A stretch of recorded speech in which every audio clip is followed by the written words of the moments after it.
हुज़ैफा साहब दीदार करवाइए जनाब, आपसे बात करना चाह रहे हैं। फैसल चौधरी साहब भी तशरीफ़ रखते हैं। आपका अगर कनेक्शन बहाल हो गया हो, लगता है आप फिर कोक पी रहे हैं हुज़ैफा साहब। नहीं, मैं आज कोक नहीं पी रहा, आज मैं मिल्क शेक पी रहा हूँ सर। अच्छा अच्छा अच्छा, ये भी इंतहाई सस्ते दामों कहीं से मिला होगा। जब नहीं, ये सस्ते दामों नहीं, ये घर से मेरी बेगम ने बनाकर भेजा है। अच्छा, क्या और वो लागत आई एक मिल्क शेक के ऊपर? दीदार पे याद आया, खुद बाज़ौक़ आदमी है जी। कि जब तलक दूर है उसकी प्रस्तिश कर ले, जिसे हम छू ना सके उसे खुदा कहते हैं। सुभान अल्लाह, सुभान अल्लाह, क्या ज़ौक़ पाया आपने हुज़ैफा साहब। तो वो फैसल चौधरी साहब मुझे मैसेज कर रहे हैं और कह रहे हैं कि जी आज आप ये भी बता दें कि मिल्क शेक के ऊपर कितनी लागत आई है। मिल्क शेक पे लागत कम है कोई सर, यहाँ पर बैठे हुए जो है ना, मैं हिसाब किताब नहीं बना रहा, लेकिन अगर फैसल चौधरी साहब और आप खाना खाना चाहें तो 128 रुपए ईच बंदे के हिसाब से खाना मैं आपको खिला सकता हूँ। और अपने दफ्तर नहीं, यहाँ से हम जाएंगे, जहाँ से मैं मंगवाता हूँ खाना, तो वहीं से आपको खाना खिलाएंगे। चौधरी साहब कुछ कहना चाह रहे हैं, जरा उनका छोटा सा सवाल ले लें। चौधरी साहब, ये मुझे और आपको, हुज़ैफा साहब बड़े मेहरबान है, मेहमान नवाज है, मेहरबान है, उन्होंने दावत दी है मुझे और आपको कि 128 रुपए का खाना आपको हम खिलाते हैं। तो फैसल चौधरी साहब एक एलीट के, ये एलीट के आदमी हैं, ये हमारे साथ ढाबे कहाँ बैठेंगे? हाँ, ये मसला हो सकता है, लेकिन चौधरी साहब कुछ सवाल पूछना चाह रहे हैं, सुन लें। जी चौधरी साहब। अपना मैं जिम्मेदार आदमी हूँ, मैं तो अपने आज भी घर जाके चूल्हे के ऊपर बैठ के तो रोटी खाता हूँ। मुझे कोई ये ढाबे या होटल का वो नहीं होता। इस देखे ना जामी साहब, काम खत्म हो गया, 128 रुपए की रोटी हो गई, तो मामला तो सारा माशत भाई मेरे ने सही कर दी है कि 128 में जो रुपए में रोटी जो है वो मेरा नहीं ख्याल कि आप अपने हिस्ट्रियत में पूछ लें। 128 रुपए की रोटी आजकल कोई खा भी सकता है। ये भी अय्याशी है इस मुल्क में जो हुज़ैफा साहब करते हैं ना जी, ये सानू 128 रुपए दस के पता नहीं 1128 हो गए, क्योंकि बिलों में कांटा कूंटा भी तो लग जाता है। ठीक है, और भाईजान टिक्का 700-750 रुपए का है। मैं सिर्फ इसकी वजाहत कर दूं, बेचारे कभी कभार मजदूर खाते हैं। डायरेक्ट मेरे ऊपर इल्जाम है। दाल का भाव बताऊं आपको, आटे का दाल बताऊं, तेल किधर चला गया है भाईजान? पेट्रोल नहीं, इजाजत दें तो मुझे आप जी मैं आपके पास आ रहा हूँ। हुज़ैफा साहब, असल में ना ये जो नुक्ते उठा रहे हैं ना फैसल साहब सादा बात ये पूछ रहे हैं कि वो कौन सा होटल है जहां से इस्लामाबाद में। जी बता रहा हूँ ना, मैं तो उसका बिल ले आया हूँ ना। जी प्लीज, मैं तो मेन्यू साथ ले आया हूँ, जरा मुझे मौका देंगे, लेकिन प्लीज मैं देखना चाहूंगा जी, देखना चाहूंगा। बिस्मिल्लाह बिस्मिल्लाह। जी सर, गुजारिश ये है कि ये जहां पर फैसल चौधरी साहब या फवाद चौधरी साहब का दफ्तर भी रहा, वैक्यू ट्रस्ट बोर्ड की बिल्डिंग है, उसमें कैंटीन है बाकायदा तौर पर, और ये उस कैंटीन का मेन्यू है। मैं अगर जूम इन करूं तो इस कैंटीन के अंदर जो दाल माश और आलू पालक हैं, ये 220 रुपए की प्लेट है। दाल माश रुपए की प्लेट, फुल प्लेट होती है दाल माश और आलू पालक। मैंने तो कल दाल का परसों बताया, तो वो दो जो फुल प्लेट होती है वो 2 बंदों के लिए होती है।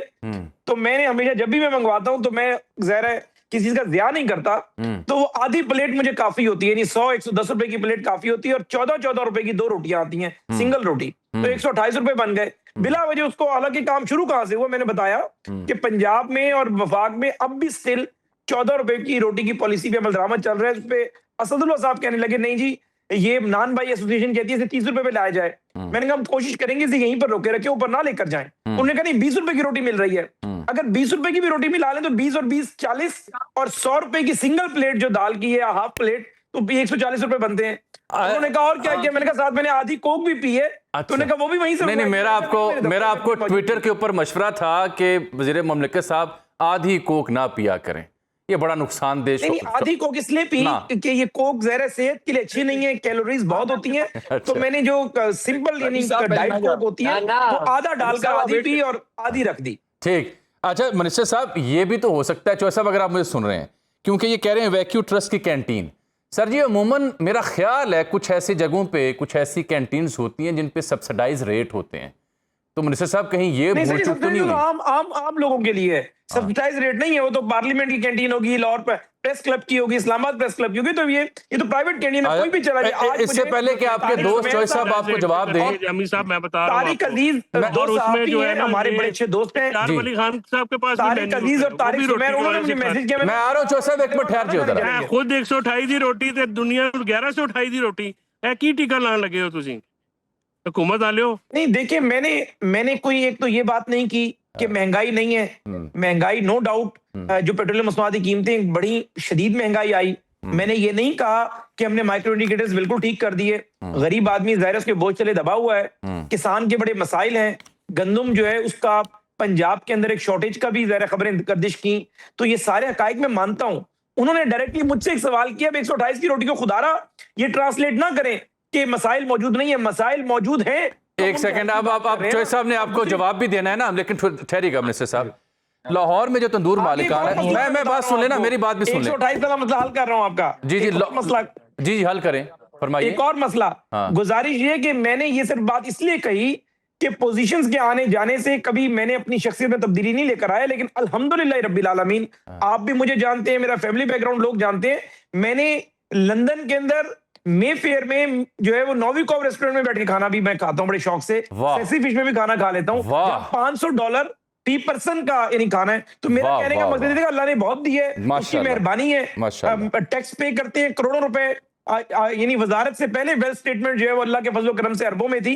लेकिन मैंने कहा कि अगर मुझे सादा रोटी मिल जाए दाल के साथ तो मैं भी वो भी खुशी खुशी खा लेता हूं। चलिए मैं आपको ताज़ा खबर दे दूं और फिर चॉइस साहब भरे बैठे हैं, बहुत कुछ उन्होंने कहना है। देखें, लाहौर में जो तंदूर मालिकान है उनकी प्रेस रिलीज मेरे पास पड़ी है, वो 16 रुपए की बजाय, वहाँ 16 है, 25 की रोटी और नान 30 की बजाय 35 रुपए में फरोख्त करने का ऐलान करें बसूरत दीगर। वो कह रहे हैं तंदूर बंद करना है। वो आटे मैदे की कीमतें बता रहे हैं और गंदम की जो शॉर्टेज है किसान से जिस निर्खों पे लिया गया, अब पता चल रहा है कि वो गंदम मंगवानी पड़ रही है। ये एक अलहदा बहस है। तवज्जो दिला रहे हैं ना, आपका इस्तदलाल अपनी जगह, मैं माइक आपको दे रहा हूँ, लेकिन सुनिए, आपकी बातें अपनी जगह दुरुस्त होंगी, लेकिन ये आपका जो इकोनॉमिक सर्वे है 25-26 का, ये बताता है कि मुल्क में मजमूई गुर्बत की शरह बढ़कर 28.9% हो चुकी है। इसका मतलब ये बनता है कि 7 करोड़ अफराद खते गुर्बत से नीचे ज़िंदगी गुजार रहे हैं और उनके पास यानी बुनियादी अशाए जो खुरनोश होती हैं उनके ख़रीदने के वसाइल जो हैं बहुत महदूद हैं। और दही इलाकों में ये और संगीन है, वहाँ पे ये जाके 36.2% हो जाती है।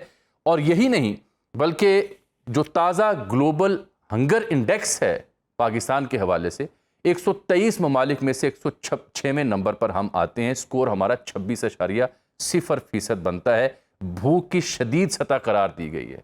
तो मिनिस्टर साहब, ऐसी सूरत में फिर 14 रुपए की रोटी की डिबेट बड़ी संजीदा हो जाती है। हजरत, मैं गुजारिश करूं जामी साहब, आपने जो कि बहुत संजीदा बात की है और मैं कह सकता हूं कि you hit the nail on the head और अवामी पल्स पे आपने हाथ रखा है। फैसल चौधरी साहब ने भी जो बातें की हैं मैं किससे इख्तलाफ नहीं कर रहा। ठीक, पहली बात तो ये है कि मजाक से हटकर जो हमने वो ट्रोलिंग शुरू कर दी, वो मेरे भाई असदुल्ला इरशाद भट्टी साहब वगैरह ने उसको मजाक का रूप दे दिया।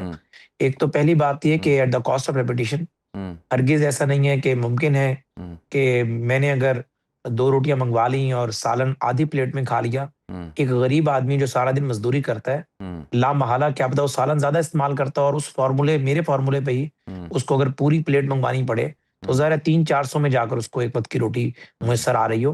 तो एक तो बात ये कि चूंकि आप दोस्तों ने इसको जरा लाइटर नोट पे सवाल किया तो मैंने भी लाइटर नोट पे जवाब दिया। एक तो ज़ाहिर है हम भी हलकों में जाते हैं, इसमें कोई दो राय नहीं है कि जब हमें हुकूमत मिली थी, पाकिस्तान दिवालिया होने के जो है वो इंडिकेटर्स दे रहे थे तमाम सियासतदान इंक्लूडिंग इमरान खान, हमने मैक्रो इंडिकेटर्स ठीक किए। जनवरी फरवरी में माइक्रो इंडिकेटर्स की तरफ आना था, लेकिन वो माइक्रो इंडिकेटर्स हम ठीक नहीं कर पाए क्योंकि ईरान अमेरिका वॉर हुई, पेट्रोलियम मसनूआत की कीमतें आसमान पर चली गईं और लामहला उसका इम्पैक्ट नीचे आया। किसान उन डेज के अंदर गंदम की कटाई की तरफ जा रहा था, डीजल जो है वो 520 पर चला गया। इन सारी चीजों का बिल्कुल अदराक भी और एहसास भी है। नहीं, अब तो आप डे टू डे, अब तो आपकी सरकार चाह रही है डे टू डे फैसला करना है हमने कीमतों का, क्या ये बात दुरुस्त है?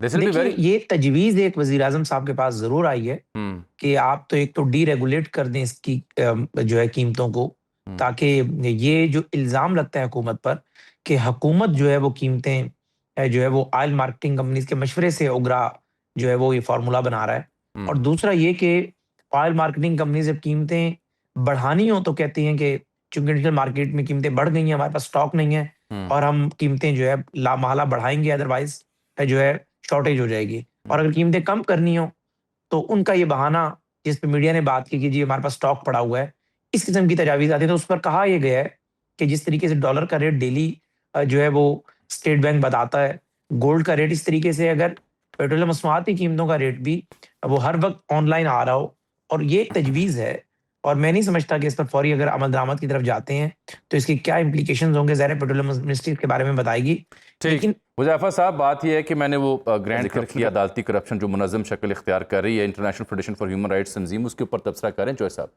मेरा बड़ा छोटा सा सवाल है आपसे, और क्योंकि आपका कमेंट चाहिए।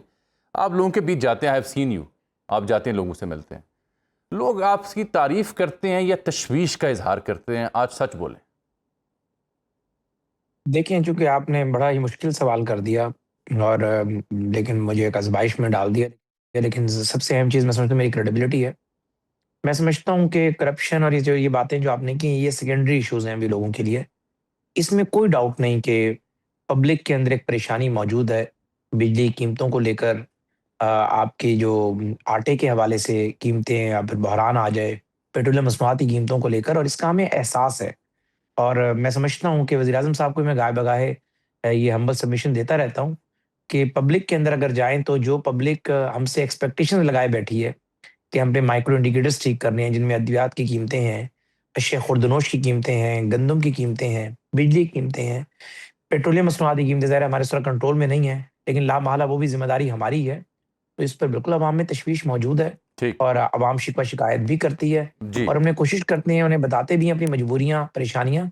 लेकिन ज़ाहिर है जो आदमी परेशान होता है, गरीब आदमी, वो फिर किसी भी जस्टिफिकेशन को मानने को ठीक तैयार नहीं होता।